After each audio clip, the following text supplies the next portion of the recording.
Mount Gambier Gold Cup night, big night, Trotters Cup, people coming in from everywhere. Great to catch up with Harness Racing South Australian CEO Heath Pocock. Firstly, Heath, thank you very much for joining me, and what a great night this is going to be. Yeah, thanks Paul for having me. Really looking forward to a good night down at Mount Gambier. Strong crowd already rolling in an hour before the first, so yeah, some quality racing, should be a great night. There is some quality racing. There's people coming from everywhere. We've got the Victorians just on the other side there of the camera. They're pretty regulars here, but there's some people coming far and wide, and really good positivity. I said to you the other day, last night we did the Calcutta. Firstly, that Calcutta last night, how good's that? And they're doing an awesome job, and it keeps growing year on year as well. Yeah, fantastic by Neil and the committee. Nearly 70 to 75 at the Calcutta. Raised some good money for the club, and it was a great night. Wasn't that long ago, this is what I was going to say to you, that there was 4 meetings here, 4 meetings at Port Pirie. They were holding hands, if you like, to try and hold up one night of harness racing for South Australia, and the guys here have just done a magic job, haven't they, to be able to reinvigorate it. They've got a couple of new trainers coming in here. They're doing what they can to help them. Jason Finnis and his wife left not that long ago, but it doesn't seem to even dented them here, and it's so positive for harness racing down this area for South Australian harness racing, but harness racing in general. Yeah, you're spot on. So back sort of 4 or 5 years ago, as we come out of COVID, we were running the joint meetings between here and Port Pirie, and there are only sort of 3 races here at those meetings. So for the club to get back to sort of 17 or 18 race meetings a year has been a fantastic result. And yeah, some new people in. Matty Hornswell obviously has based himself now at Mount Gambier and has a couple of runners in the Cup tonight. So really positive signs for the club, heading in the right direction. Harness racing in South Australia, you guys really hit rock bottom. I'm going to say 4 years ago. You might correct me and say it was even longer ago than that. Massive cuts, state cuts, low numbers. It's been a slow upward trend for you guys, very slow to get it back into it, but right at the minute, from afar, it definitely seems to be travelling pretty good. Yeah, you're right. Heading in the right direction. Probably 4 to 5 years ago, we sort of bottomed out down to sort of 110 meetings a year, which was down to sort of below 2 a week. We've got that back to 140 now. Prize money up 30%. More horses here in the horse population, and trainers and drivers as well. So definitely heading in the right direction there. And yeah, trying to take advantage really of as many Sky One time slots as we can get. So these weekends, Saturday nights, where we can showcase our regional clubs, really important. You're a very small team. One thing you did allude to me last night, only 4 people in the office. 140 meetings, I would imagine that keeps you guys busy. But is there a number you'd like to get to? Like I would imagine back to the halcyon days would be awesome. But is there a number that you guys can successfully manage and see the sport continuing to grow? Is there a figure of race meetings you'd like to get to? Yeah, so over the next 3 years, we'd probably like to try and push back to that 3 a week. I suppose it is dependent on those time slots. Just given our size and structure, it's really difficult for us financially to be running too many race meetings on Sky 2. So if we could get back to that 3 meetings a week over the next 3 years, that'd be great for us. Of which Mount Gambier are a really important part of that. So yeah, Neil and his committee are doing a fantastic amount of work down here, but we do rely on obviously some participation from over the border. Beck East is a regular here with sort of 6 to 8 at every meeting, so between the locals and the few just over the border, the meetings down here are really holding up quite well. Yeah, the Barkers as well, and as I said, we've got the Lee Craven camp here as well, and they bring so many people. They actually do a really good job, so it does help, but you'd say 3 meetings a week, and I would imagine that's sort of potentially 2 in Metro. I think I saw the other day that Gawler are going to get light towers, so that would help in fitting into another time slot, which is at the minute that Tuesday night slot where you are not guaranteed of Sky One, but you've got a much better chance in that sort of time slot.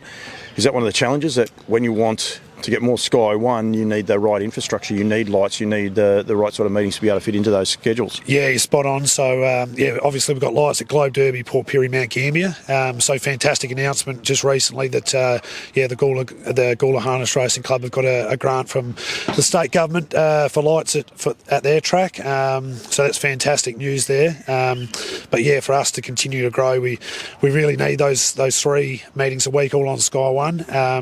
But at the same time, we sort of acknowledge, nights like this and some of the other country cups at Kapunda, Victor Harbour, to showcase their community. They've got to be on weekends. So, the Sundays at clubs without the lights are important for them. So they are Sky 2 meetings. But, just given how delicately balanced our financial performance and position is just critical to be on Sky One. That delicate balance, though, that comes back to that. You need community involvement to be able to grow these events, to be able to get sponsors, a Calcutta and those sort of things last night where we're getting more and more people. You actually need that community experience, so you need to work in times that do work with it. So you've got a fair juggling act on your hands, haven't you? There's a lot to balance, and I mean, even tonight's a perfect example. Matthews Petroleum, a key sponsor of the club, and kicking in some prize money to the Gold Cup, so that's, it's at $18,000 for that sort of 50 to 65 group of horses, which is great prize money for a regional club. So sponsors are going to continue to be critical to regional clubs' success. As far as the industry goes, a real positive though was Gawler. 3 years ago, I reckon, it was opened back up. Maybe started racing about a year and a half ago. Now they're talking about lights. There ain't too many harness racing clubs in Australia that are heading in that direction. So the committee and the people, and I'd imagine you guys working together, hats off, because it's a bloody big achievement, I think. Yeah, so we signed a lease with the club just recently, and credit must go to Rob Curnow, who was the president of the club just up until recently, for the sort of vision that he had to work with HRSA to get that done. It's a really exciting time for our industry and the club to have Gawler and Globe Derby, sort of two metro clubs, sort of, if you like, within half an hour. Is really critical for our industry going forward, and I think the ability to train off the track might be a big one in years to come for the younger generation, with property prices going up and up. To have Gawler and Globe Derby within half an hour of each other, and a lot of our horse population and trainers in that area, is a major coup for us. So that will be something we'll be looking to invest in, and be after more government support to get that off the ground. They are a very important part, actually, those infrastructure. And I'm glad you said that, because watching from afar, when you see the Sky Channel footage and that, it does look very sparse out there in that part. So I was going to say about training centres, and that's already on the cards. And there's some of your challenges. You're only a young man. You're 36. Anyone watching this, yes, I am old, but he's only 36. You're only a baby into the game. But are you enjoying it? Yeah, loving it. Been in the role for sort of 9 months. Just great people, right? From the participants to staff, and I think what we've got in SA at the moment is a great level of unity. We know we're heading in the right direction, and licensed participants are really backing us in, and that's going to be important as we want to continue to grow. So loving it. It's no doubt we've got some challenges being one of the smaller jurisdictions, but a committed board that are working behind the scenes to continue to push the industry in the right direction. Actually, a friend of mine put a post up today, and I did share it. It's on Campbell's Comments if you want to go back and watch it. But it's about basically being micro-influencers. I think what you just said then, the participants are backing you. The participants, we have such a high role to play in this sport, like to be able to grow it. And it's great to hear that the leading ones are, and we want to keep the lesser ones doing the same thing and continue to grow it and continue to expand and push it, use their social media footing, whether they've got 100 followers or 1,000, who cares? Just use it and get the good stories out there about this sport, so we can grow it, so we can get it out to the public. Yeah, absolutely. Telling our stories, the industry's good stories, is critical. And I think there's that acknowledgement of where we sort of were 3 or 4 years ago, and where we are now and where we want to go. So, it's fantastic. We've had a few jump over the border from Victoria, horses, trainers, drivers, and being able to attract more people to the industry, especially the younger generation, is going to be critical as we go forward. Lockie's out there calling the pony trotters at the minute.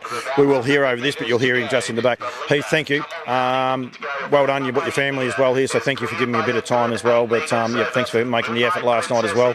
I will say that on behalf of the club. You got to stand up there, and it wasn't open forum. Anyone wondered it was open forum. We got one, maybe two questions. They were pretty nice to you, weren't they? I got let off lightly, but thanks for having me, and I'm sure it's going to be a great night, and congratulations to Neil and the club for all their hard work they're putting in. Good luck with that voice. Thanks, mate. Cheers.